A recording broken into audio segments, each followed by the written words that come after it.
માછી યોગેશ કુમાર રમેશભાઈ છે। હું છેલ્લા 5 વર્ષથી પતંગનો ધંધો કરું છું।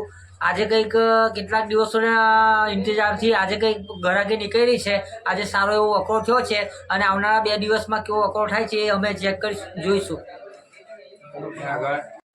મારું નામ નરેન્દ્રભાઈ ઘનશ્યામભાઈ વાઘેલા છે। અમે 4 પેઢીથી ધંધો કર્યો છે।